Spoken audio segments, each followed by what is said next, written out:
Welcome to my fourth video log. Today I'm going to be focusing on sprint mechanics, most importantly the A-skip. To start, speed drills are designed to isolate and combine joints to rehearse the patterns that establish a most effective movement pathway. This rehearsal will recruit a number of motor units and a firing sequence of the motor units, resulting in an increase of force and power into the ground. We use exercises that exhibit a high degree of specificity to meet the demands. Incorrect technique will lead to a repetition of errors, and it may take a long time to correct. Therefore, it's important to teach the correct movement patterns first to avoid errors. A-skip drills are good to reinforce the appropriate posture and allow athletes to use the correct motor patterns whilst applying force to the ground.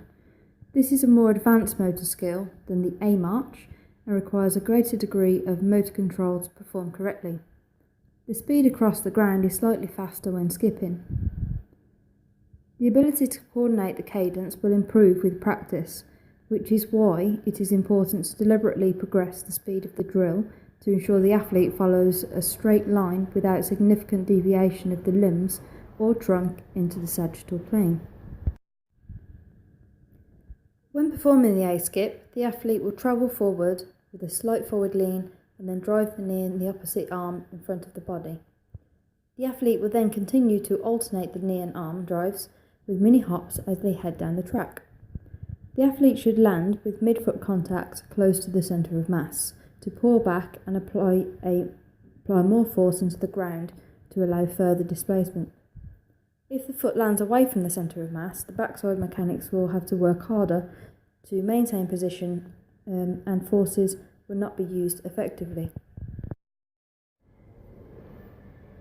In the next section, I'm going to critique my own version of the A-skip and highlight any errors which I may have done throughout the process. I will then discuss further derivatives that can be put in place to correct these going forwards.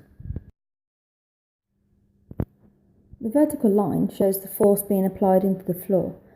This should show plantar flexion to drive the foot into the ground and push the body upwards to get displacement. As you can see with the circled foot, you can see that there's not a lot of force being applied into the ground, and therefore there's not a lot of displacement coming back up from the ground for takeoff. The back leg should be straight to develop the greatest force available from the floor. As you can see here, this bent knee results in a less than optimal sprint pattern. The toes should remain in a dorsiflex position with the knee drive higher than 90 degrees. The heel should be tucked just underneath the bum to allow for a circular leg swing to occur. Upon reflection, I exhibit a less than optimal movement pattern, therefore derivatives of this exercise should be performed to allow for further and greater motor control. To start off with, an athlete should begin to learn the patterns with high knee lifts or A drills. The basic exercise is to coach the athlete to lift the knees high, keep a tight stomach and back in an upright position to encourage foot recovery, to pull the toe and heel up, contributing to an active foot loading. To start with, an athlete can use this drill to develop motor control. An athlete will then be progressed to a faster cadence. If an athlete is finding it difficult to maintain balance and coordination, wall drills can be used as an alternative starting point.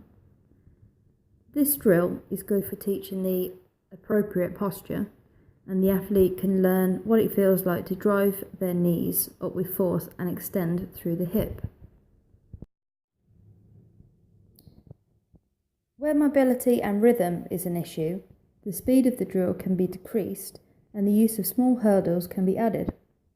The hurdles will encourage the athlete to focus on the correct foot placement throughout the drill and lift the knee and ankle into the correct positions.